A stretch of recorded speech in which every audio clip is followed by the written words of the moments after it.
Hakim akhirnya pertimbangkan tuntutan 12 tahun penjara terhadap Baradae.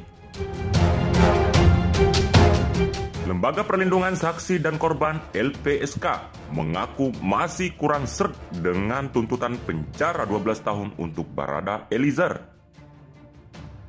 Harapan keadilan untuk Baradae kini menunggu putusan hakim.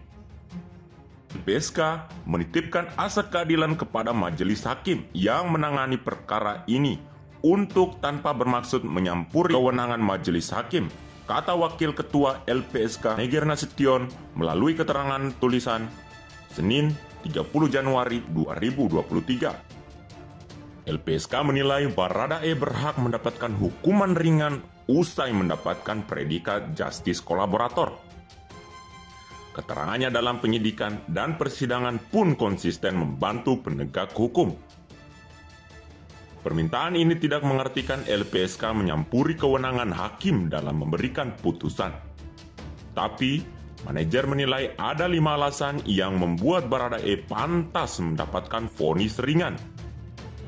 Pertama, putusan ringan untuk terdakwa dengan predikat justice kolaborator sesuai amanat pasal 5 ayat 1 dalam Undang-Undang Nomor 48 Tahun 2009. Belet itu memerintahkan hakim memberikan putusan sesuai dengan rasa keadilan untuk masyarakat.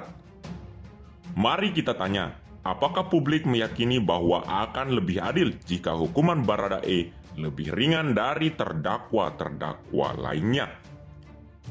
Semoga majelis hakim bisa menggali, merasakan, dan menangkap keadilan publik itu, ucap manajer.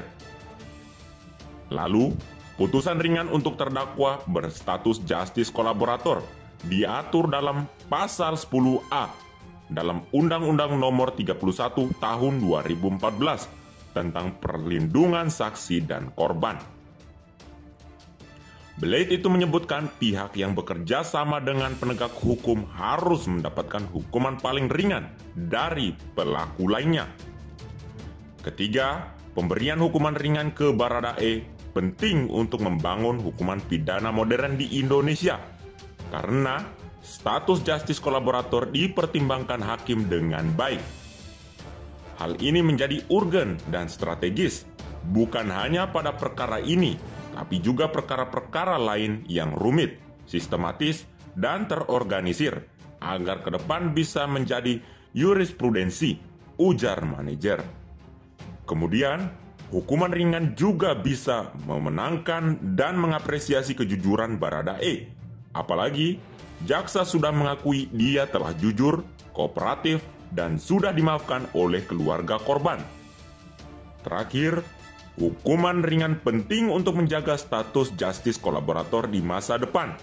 Jika hukumannya tetap berat, pertimbangan kerjasama dengan penegak hukum diyakini bakal dikesampingkan. Baradae sudah mengambil tanggung jawab itu dengan segala resiko. Jika keberanian, kejujuran, dan sikap kooperatif seperti ini diapresiasi, maka boleh kita berharap orang akan bergembira mau jadi justice kolaborator, kata manajer. Karena perannya domain, karena itulah hakim dititipkan harapan Baradae dalam persidangan ini. Putusan nanti diharap mempertimbangkan semua fakta yang ada. Publik menitipkan asa, semoga majelis hakim yang menyidangkanmu Baradae dengan 5 hukum mumpuni, nurani terang, dan spiritual cemerlang, mereka memutuskan yang terbaik buatmu, keadilan bagi korban atau keluarga, dan keadilan publik, ujar manajer.